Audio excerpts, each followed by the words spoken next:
Before diving into this incredible story, consider subscribing to the channel and hitting the bell. Every story here has something to say, and you won't want to miss a single one. Rachel Miller woke up that morning with a painful knot in her stomach, a mixture of anxiety, hunger, and exhaustion that had been clinging to her for weeks. The sky above Wichita, this quiet little Kansas town, was still a deep blue-gray, announcing dawn. The town was still asleep, but in the small apartment above the old hardware store, the thin walls let in the first cries of a baby. Or his son. His world. Rachel sat up slowly, her body heavy, as if every muscle bore the weight of months of accumulated fatigue. She slept only in fits and starts, between feedings, tears, and nightmares. Her mattress was just an old rectangle of foam placed on the floor, between two faded walls. It was cold. The air smelled damp, dusty, and old. She rubbed her burning eyes, pushed back the covers, and stood up without a word, like a well-oiled machine. Her body knew the routine. She crossed the dark room and headed for the tiny kitchen. A bare light bulb hung from the ceiling, flickering.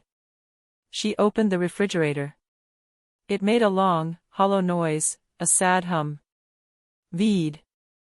Not a drop of milk. No food.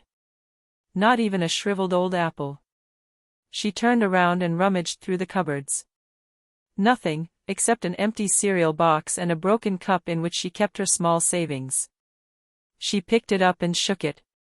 4 coins. Not even enough to buy half a bottle of water. Then she looked in his makeshift crib, a plastic crate surrounded by blankets, crying softly, his fists raised. His forehead was wet.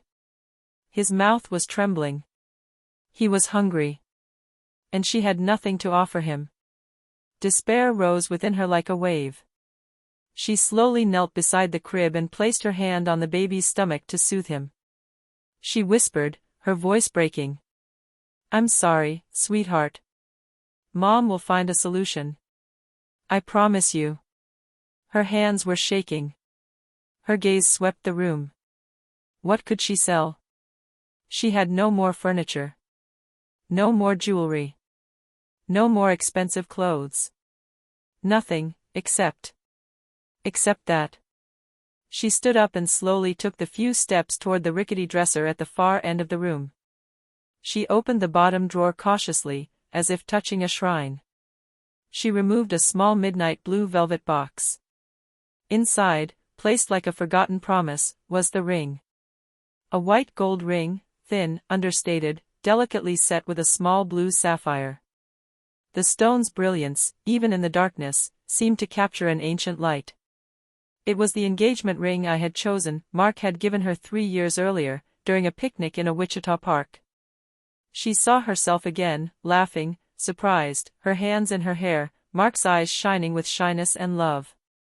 But this memory, as precious as it was, belonged to another time. A bygone era. Mark was gone. He'd been killed by a drunk driver one winter afternoon while crossing the street to buy her a box of hot chocolate. He'd never seen his son. Rachel, 8 months pregnant at the time, had had to face childbirth alone. And every day since then had been a struggle. She closed the box slowly. The ring still shone between her fingers, light but heavy with meaning. She raised it to her lips, placed a silent kiss on it, then slipped it into her pocket. Today, love wasn't enough. I had to choose between memories and milk. She took Eli in her arms, wrapped him in a worn blanket whose original color was forgotten. The wind whistled against the windows. A light rain drummed on the roof. Rachel grabbed her threadbare coat, slung her bag over her shoulder, and then silently descended the wooden stairs. She wasn't sure what she'd get for the ring. Maybe $50, maybe more. But it didn't matter. If she could buy some milk, a few diapers, and maybe some bread, that would be a victory. In the streetlights cast a pale light on the wet sidewalks. The shop windows were still covered in condensation. She walked, holding her son against her, feeling the bite of the wind, the dampness of the rain soaking through her clothes. Her steps led her to Anderson's Jewelry, an old jewelry store that she knew by name, located on Jefferson Street, opposite the municipal library. It was a small wooden shop, with a simple front, an old gilded sign half faded by time. But he had a reputation, that of an honest, discreet jeweler, a somewhat gruff but fair man. Rachel took a deep breath, then pushed open the door. A discreet chime sounds. She entered, her heart heavy, her hands cold, but her gaze determined. Today, she was going to sell a souvenir, to feed the future. Walter Anderson was a man of few words, but of many memories. 72 years old, he still ran his shop with the regularity of a metronome. Every morning, he opened the velvet curtains, dusted the windows, cleaned the frames, adjusted the lights so that each jewel shone just right, not to impress, but to tell a story. His shop, Anderson's Jewelry, had withstood time, shopping malls, online sites, and even 2 burglaries. It was like its owner, understated, weathered, deeply rooted in the truth of a job well done. Walter was not just a salesman. He was artisan. And sculptor of feelings, and goldsmith of silent promises. He didn't create mass-produced jewelry. Each piece was born from a sketch, a silence between 2 clients, or a confidence between tears and hope. He had seen nervous lovers, unfaithful men with full pockets, passing thieves with shifty eyes, and also broken women, who came to trade a memory for a little survival. But that day, as the rain traced furrows on the window of his storefront, he heard the doorbell ring more softly than usual. Like a fragile echo. He looked up. She was there. Rachel. Soaked to the skin, her hair plastered to her temples, her complexion pale, a coat too light around her shoulders, holding a baby against her. She wasn't the first woman he'd seen in poverty, no. But there was something different about this scene. Something in the way she held the child. Something in his eyes, between shame and dignity. Something in the air. As if the world was holding its breath. She stepped forward tentatively, the soles of her shoes making a soft, wet sound on the wooden floor. She stopped in front of the counter. "Good morning," she said in an almost inaudible voice. Walter Anderson, glasses perched on the tip of his nose, looked up from the workbench where he was repairing an antique watch. "Good morning," he replied in a neutral tone, but without harshness.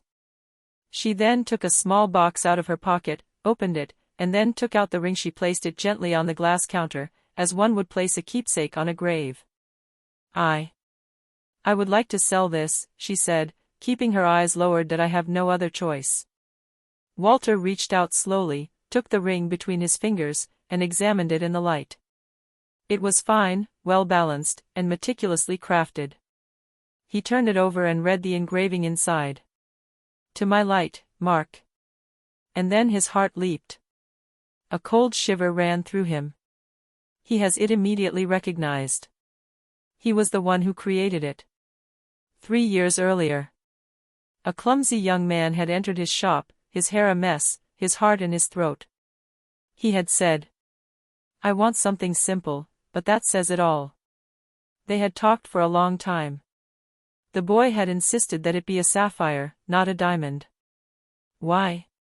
"Because," he said, "her eyes turn blue when she cries. And I want her to know that even her tears are beautiful." Walter had grown attached to this boy, Mark Miller. He came to collect the ring a week later, beaming, nervous, sweating with love. Walter remembered it with a strange clarity, as if it had happened yesterday. And now this woman, standing before him, was holding this man's child against her. He looked up at her, looked at her closely. Her face was different, thinner, tired. But the features were there. The softness. The light Mark spoke of. She hadn't understood yet that he knew. That he remembered. Walter gently placed the ring back down, as if manipulating a fragment of memory. "Do you know how much it's worth?" he asked calmly. Rachel hesitated. She hugged her son a little tighter, as if the question embarrassed her. "No. I just want something to buy milk. My son is hungry." Walter said nothing. Not a word, not a sigh. He placed the ring on the counter, as gently as if he were placing a beating heart. He looked at it one last time, for a long time, like closing a book whose ending you already know. Then he stood up slowly, his gestures measured, and addressed Rachel without looking at her directly. "Wait here." His voice was deep, slow, almost solemn. Rachel nodded, too upset to reply. She squeezed Dora a little closer to her. The baby, finally calmed, had fallen asleep on her chest, his light breath warming the hollow of her neck. His small fist protruded from the blanket, trembling gently beneath the fabric, as if even in sleep, he felt the tension within his mother. Around them, the shop suddenly seemed immense, silent, almost sacred. The quiet ticking of an antique watch, the rustling of the wind against the glass, the rattling of a chain in a display case. Rachel felt tiny, out of place, like an intruder in a shiny, frozen world, she, with her soaked clothes, her worn shoes, and her poverty clinging to her skin like a heavy coat. She began to doubt. Had she been wrong to come here? To offer this ring? Was it an act of desperation? An act of weakness? She didn't have time to answer her own thoughts. Walter came back. Silently. He was holding in his arms a brown paper bag, simple, without logo, folded neatly. He placed it in front of her. "So," he said simply, in an almost neutral tone, "here." Rachel blinked in surprise. She hesitated, then slowly opened the bag. Inside, she discovered a box of powdered milk for infants of good quality. A small package of disposable diapers. Of the hypoallergenic wipes. A brand new cover, sweet as the lambskin, still folded and tied with a ribbon. And, slipped into a white envelope, an $100 bill, clean, neat, as if out from a bank a few minutes earlier. She stood there frozen. Her hands were shaking slightly. "What is?" She stammered. "No, no, I can't accept this. This isn't what I came for."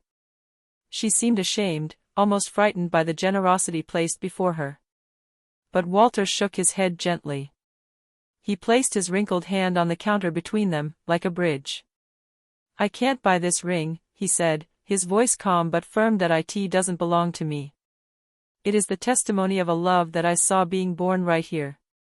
Rachel frowned, confused. "You knew Mark?" she whispered, her voice cracking with disbelief. Walter looked her in the eye for the first time. And he nodded slowly, with infinite gentleness. "He was nervous," he said, a thin, sad smile playing on his lips. "That he wanted to give you something unique. He chose sapphire because he said your eyes turned blue when you cried. He told me you were his light." Rachel felt a shock in her chest. Her breath caught. Her legs almost gave out. "He said I was his light," she whispered, unable to hold back the tears that were already silently streaming down her cheeks. She raised her hand to her mouth, trying to stifle a sob. The memory of Mark, so strong, so suddenly vivid, invaded everything. The pain, yes. But also the love. Raw, whole, invincible love. Walter continued, more quietly, almost as if confiding. "He was right. You were. You still are. And now you're Eli's, you are his light. His only chance. So keep this ring. It's not meant to be sold. It's meant to stay on your finger, to carry the memory of the one who loved you, and to remind you of who you are." Rachel couldn't speak anymore. The words wouldn't come out. Her throat was too tight. She simply nodded slowly, her eyes misty, her chest constricted by immense emotion. Walter added, gently picking up the bag and handing it to her. "And promise me one thing, when life is sweeter. When the wind turns. Do the same for someone else, help him, no questions asked. Like today." She took the bag with trembling hands. A single word came out of her mouth, barely audible. "Promised." The years passed like the pages of a book that one turns carefully. Rachel, despite sleepless nights and exhausting workdays, never lost sight of that promise she'd made one rainy morning in a quiet jewelry store. She took night classes while working odd jobs, waitress, home health aide, doctor's office assistant, and every night she came home to Eli, who was growing up and giving her the strength to keep going. It was difficult. Often she hesitated. Sometimes she broke down. But at every step, she thought back to Walter Anderson's look, to the brown paper bag, to the dignity he had restored to her without a word of pity. He hadn't seen her as a beggar, but as a dignified woman. A courageous mother. It had left a lasting impression on her. 5 years later, Rachel finally graduated as a social worker. She landed a job at a small local charity and gradually rose through the ranks, thanks to her perseverance, but above all, her empathy. She understood other mothers. Not just with her head, but with her guts. One day, on her way home from work, she stopped in front of an old, abandoned building on Wichita's south side. The facade was dilapidated, but to her, it shone like a palace. She smiled. The idea had been brewing in her mind for a long time. A year later, this building became the support center for mothers in difficulty, which she emotionally named Eli's Light, Eli's Light. This center wasn't just a reception center. It was a refuge. It housed temporary dormitories, rehabilitation training, a daycare center, a small community kitchen, and, most importantly, listening, respect, and hope. Rachel greeted each woman with the same tenderness she would have given herself years earlier. Many wept as they entered. Many left changed. And when people asked her why she did all this, she often replied with a smile. Because one day, I was seen. Really seen. A ceremony was held to officially open the center. The event attracted the local press, elected officials, neighbors, but most of all, women. Mothers. Children. Those she had helped, and those she would continue to help. Rachel spoke, standing at a modest lectern, her hair pulled back in a bun and a simple necklace around her neck. The room was completely silent. But in the front row, sitting discreetly in his dark suit, was Walter Anderson. He was now 79 years old. His hands rested on a carved wooden cane. His back was hunched, but his eyes shone like the first day. Rachel saw him. She smiled. She cleared her throat and said, "I'd like to tell you a story. It's not a fable. It's my truth." A few years ago, a desperate young mother walked into a jewelry store. She had nothing left. Just a ring, some memories, and a baby in her arms. She wanted to sell what was left of her love for a little milk. But that man, she pointed at Walter, didn't buy that ring. He offered her something else, dignity. Respect. And what I thought would be a day of shame, became the day that lit up my life. She paused, her eyes moist, then continued in a vibrant voice. Because one man saw beyond a ring, beyond poverty. He saw a mother. He saw love. And he responded with an act of silent kindness. Today, I am only passing on what I was given. That is all I can do. Thank you, Walter. A murmur ran through the room. Then applause. First timid, then loud, standing, sincere. Walter tried to smile, but he couldn't stop the tears that were welling up. They rolled down his wrinkled cheeks. He bowed his head humbly, his hands trembling, touched to the depths of his being. When the ceremony was over, Rachel came and knelt before him. "You saved me," she whispered. "Now I can help others. Thanks to you." Walter nodded, unable to answer, then extended a fragile hand, which she shook tenderly. And as the lights of the center lit up one by one to welcome more wounded souls, a promise continued, that an act of kindness, however discreet, can illuminate 1,000 lives.